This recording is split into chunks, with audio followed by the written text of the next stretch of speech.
नमस्कार. Lives on with Manipal hospitals या कार्यावळींत परत तुमकां सगळ्यांक एकदां मायमोगाचो येवकार. आज आमी अशा एका विशयाचेर उलयतले जाचें नांव आमकां खबर आसा, तो कित्या खातीर वापरता तें खबर आसा, ताचे फुडें कांयच खबर ना.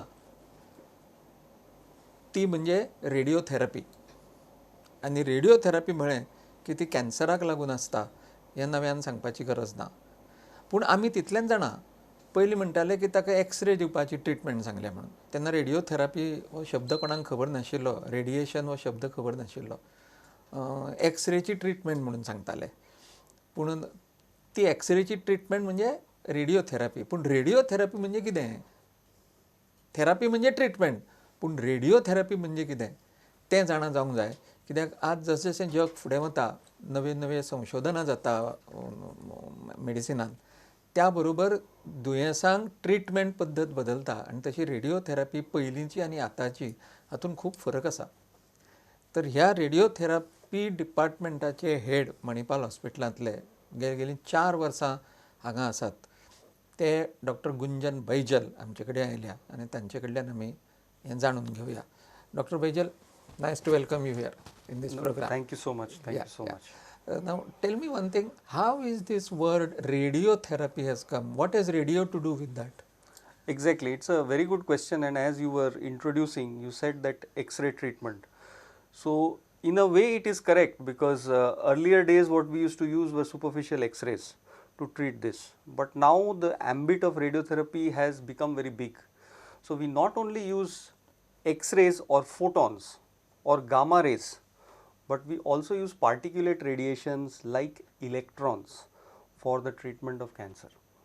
So, this basic treatment that is there is dependent on where your tumor is located or how deep we want to penetrate into the tissue to be able to hit exactly at the tumor, whereby avoiding the side effects of the normal tissue. For example, like if I had a tumor on my skin, which is a very superficial thing, I would not use X-rays. I would in fact prefer to use particulate radiation like electrons because they don't penetrate deep. So, my muscle tissue, my bone tissue doesn't get affected much.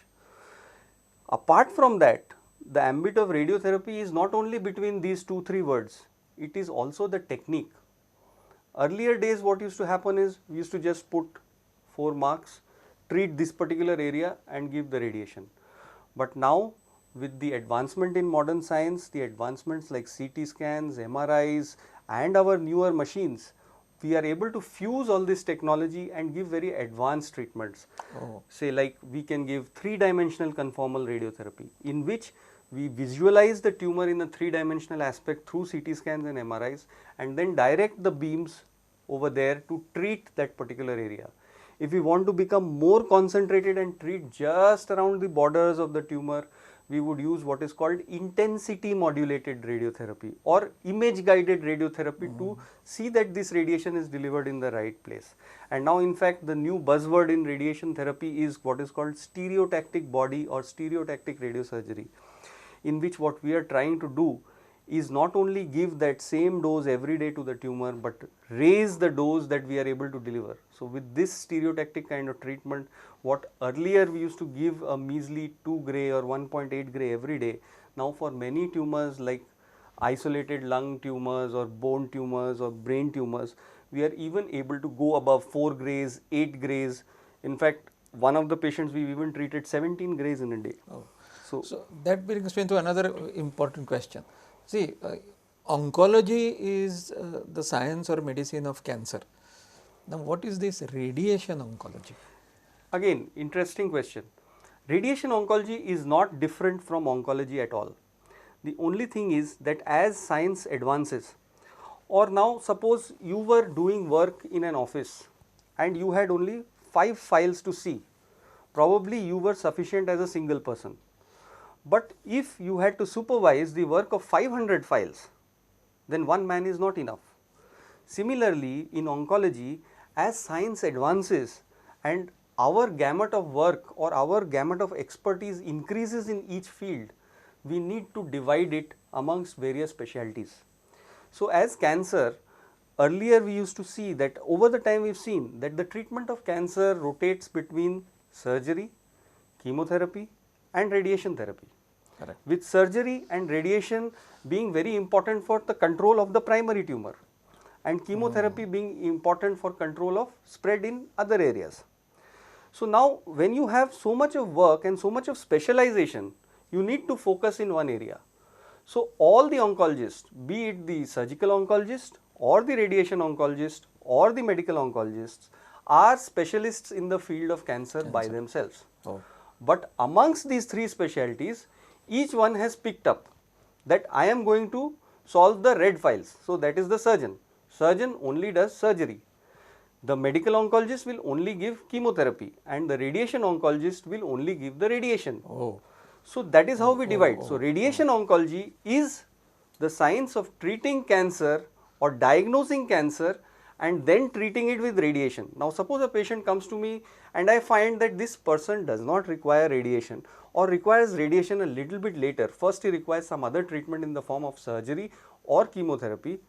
I will not give the chemotherapy myself even though I am qualified to do so. I will send him to the medical oncologist or I will send him to the surgical oncologist to sort out the surgical and the medical issues and then come back to me for radiation. But actually then who decides? Is it the surgeon decides what is required, or it is the medical oncologist decides, or radio oncologist decide? See, this is a very interesting question. At the end of the day, it is like cricket. Decisions are formulated of how to play the game before you enter onto the field. Same way, whenever any one of us gets a patient, we see what that patient requires. We discuss with each other. We may put all the case reports together of the patients and then discuss out how to solve the problems. That is the beauty of having multidisciplinary oncology approach. When a patient comes to us and initially we have established a diagnosis and a stage, the beauty of oncology is in 90% of the patients, we must be able to predict the full line of treatment, how surgery will be used, how radiation will be used and how chemo will be used and when they will be used. So that is why it is a team approach. Ideal situation, nobody should take an independent decision. All three of us sit together. We have got mobiles, we communicate with each other on mobiles that this is the case, this is the patient. We sit onto a multidisciplinary tumor board and we discuss out all the interesting cases which may need multimodal management, and we sort out those issues and treat the patient one after the other with whatever is required. Now, radiation therapy is, see, practically all the tumors or majority of the cancer problems, they require surgery, most of them, and that is at least the perception in our mind. So now after that, usually you start chemotherapy, correct? Now, radiation therapy can be started as the first line of treatment, number one. Is it always necessary that after chemotherapy there should be radiotherapy, number two? Or can radiotherapy by itself be done after surgery and radiotherapy? So it is a very interesting question that you put forward, and I will tell you that if you look at the recent publications in very important journals which depict the cure rates with various different treatments, at the end of the day it has been now seen that in solid tumors, surgery plays an important role as a curative modality in approximately 50% of the patients. Oh, that's all.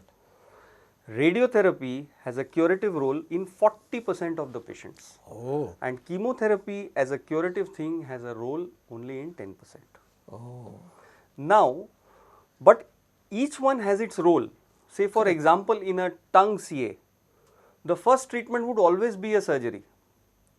And to add to the cure rates of surgery, we will add radiation to it. If it is a lymphoma, that is a tumor of the lymph glands in the body, the first role would be of chemotherapy and we would add radiotherapy to consolidate the response. Oh. But suppose it is a cancer of the larynx. Here the curative role would be that of radiation therapy. Especially in I early see. stages, radiotherapy alone gives a cure rate of more than 90%, and I myself have published the world's second largest series of early stage laryngeal cancers, in which our laryngeal preservation rate is more than 90%. The advantage of this treatment is, if I remove the full larynx, you can't speak, or you have to speak with an electrolarynx. Correct. But if you give radiotherapy, you achieve the same cure rates or slightly better with a good quality of voice. Oh, So, if my patient is going to live for 10 years, is it better to live with voice or without voice? So, that is where, say, radiotherapy plays an important role here. Now, if you look at the recent advances in the rectal cancers, which are by and large very common in Goa. Earlier days, the practice used to be do surgery, come for radiotherapy. The whole practice has been reversed by one German trial, which has now proven that giving radiotherapy before the surgery actually improves the survival, A. B. It improves the possibility of the surgeon getting margin negative or no disease inside the abdomen. oh, So, it is the one which has added to the cure rates of that. In breast cancer, even though you give radiation last after surgery and chemotherapy, from where this perception of what you were saying has actually arisen, but even in breast cancer, when you are conserving the breast or not removing the full breast, you are just removing the tumor and the lymph glands and leaving the rest of the breast, the radiation therapy is called definitive radiation therapy, meaning that if this is not given to breast conserved patients, the chances of cure will diminish by leaps and bounds. So, of all the treatments for local control or not the tumor not coming back in the breast, radiotherapy becomes very important, and especially because of these kind of shifts and changes from away from surgery to chemotherapy and radiotherapy as conservative management is the reason why we all of us as surgeons, radiation and medical oncologists have to work as a team to work in interest of the patient.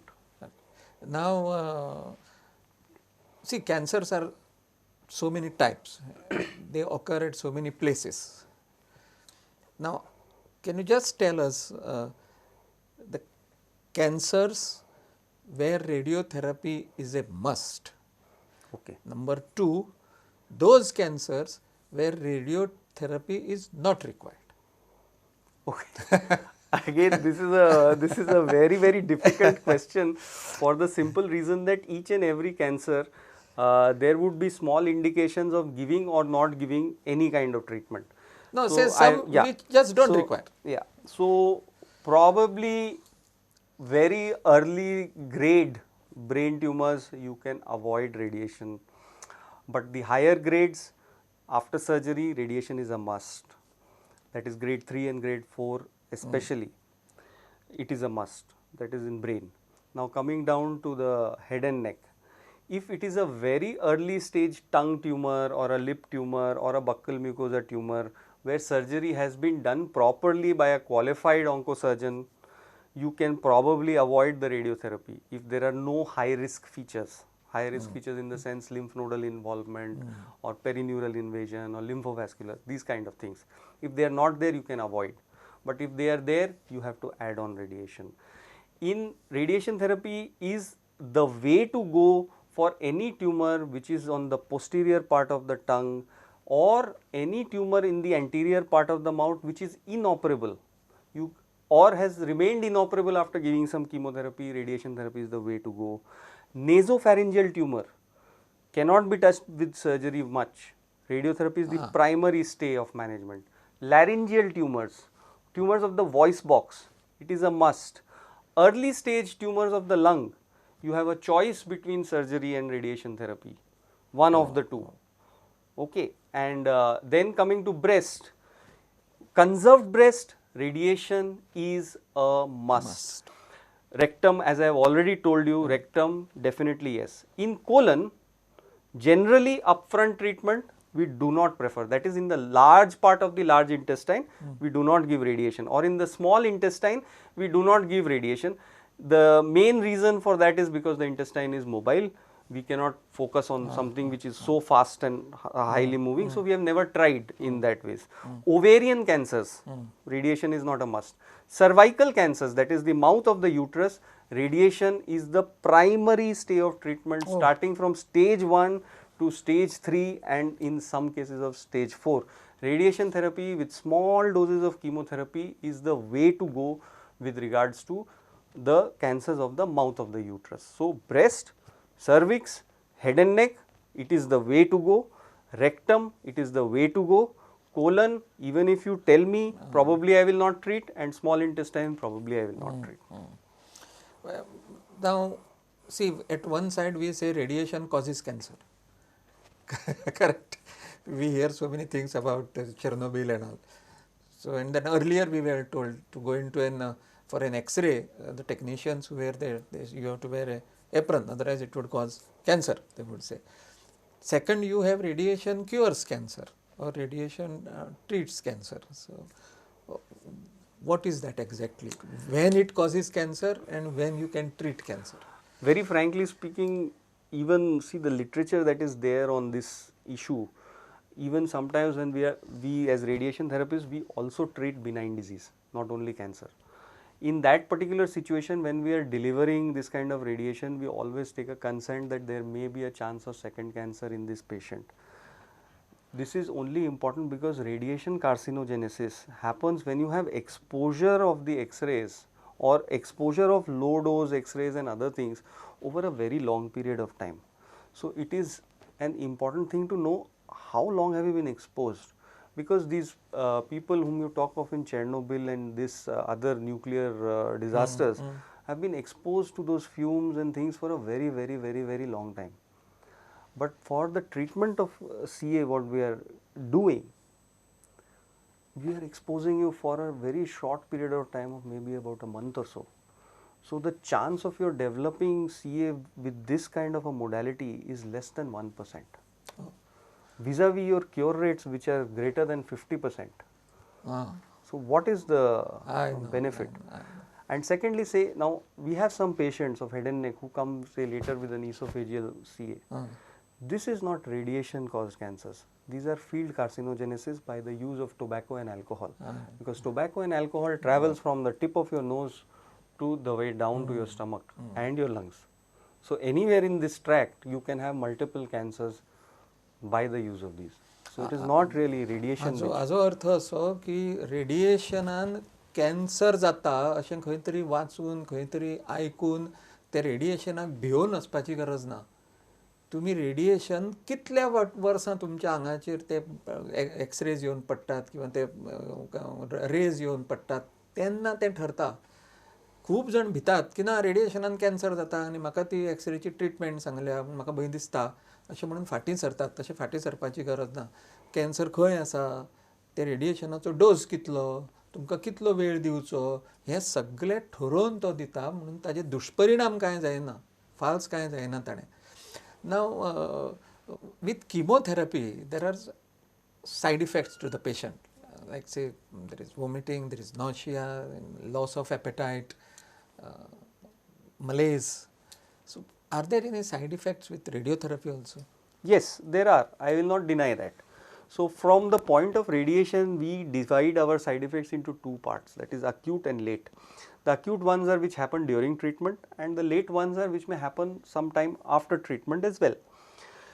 Now, when a patient we are talking of as a curative modality of radiation, we are very worried about the late side effects as doctors. We don't want our patients to undergo too many of these late side effects because their quality of life gets hampered. So now these late side effects may be in the form of say parotid gland, dry mouth in head and neck CAs. It may be cystitis or bladder, little bit of bleeding in the bladder or little bit of bleeding in the stools, which may happen if you are treating the stomach. So at the end of the day, to reduce these side effects, what we have done is we have got these new advanced machines called linear accelerators on which we are using intensity modulated and image guided radiotherapy. With this we are able to focus our radiation dose to where we want and reduce the dose to all these other normal structures. So as a result, the incidence of these side effects is only happening in about 2 to 5% of the patients. So they become very much tolerable. Like for breast cancer, we have got a very advanced equipment called active breathing control, in which we use breathing or pranayam as a modality of deep breathing, holding the breath at a particular spot and training our machine computer to deliver treatment in a particular phase of respiration. So the heart becomes much far from the breast, especially in left sides. So we are able to deliver a hugely dropped dose for the heart. So there are no much cardiac side effects in the long run. And very happy to say that we have almost finished more than 1000 patients now, that is 30,000 treatments on this linear accelerator, and our compliance rate for most of our patients is close to 96 to 97% of these patients, they complete the treatments. So when we talk of these side effects during treatment, what the patient must remember is that yes, they are supposed to happen, because as we are destroying the tumor with radiation, there will be some bodily response to that. So if I am treating in the head and neck, there may be some ulcers in the mouth or in the throat, which may make swallowing difficult for you in the last weeks of radiation.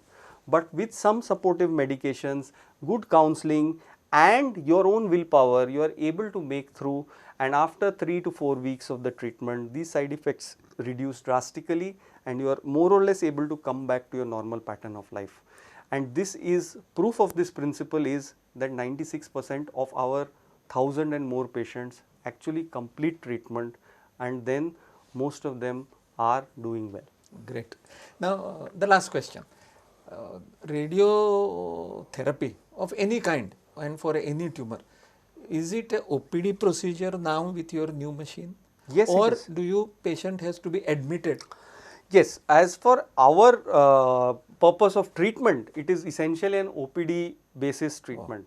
We do not require to admit the patient unless there are some events of toxicity or something which needs some care within the hospital. Essentially, you come, you take your treatment, you go once a week, you come to my chamber, you have a review, we sit and we discuss issues, and that's how the treatment goes.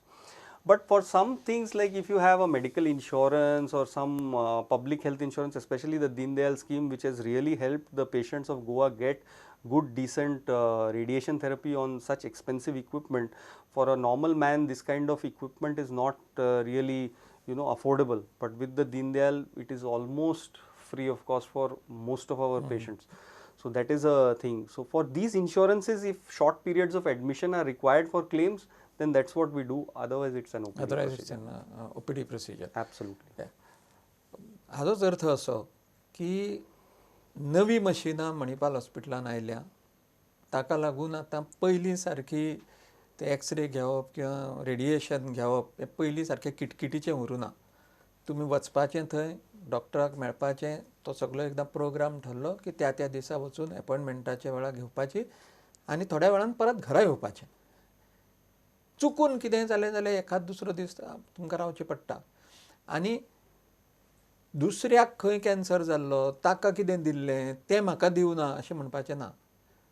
ज्या जाग्यार cancer जाता त्या जाग्या प्रमाणे तो कितलो व्हडलो आसता त्या प्रमाणे रेडिएशनचो डोज, कितले दिवपाचे दीस हें सगळें बदलता. दोन मनीस जशे सारके नासता तशी दोन दुयेंसांय सारकीं नासता. एकाच जाग्यार जाल्यार दोन मनशांक कॅन्सर जालो जाल्यार हाजो वेगळो आनी ताजो वेगळो. हाका केलां तें ताका करूंकूच जाय अशें ना. हाका वेगळें आसता आनी ताका वेगळें आसता. सो दुसऱ्याक कितें केलां तें पळोवचें ना. म्हाका जें कितें जालां तें जो दोतोर हें सगळें सारकें करता त्या दोतोराक मेळपाचें.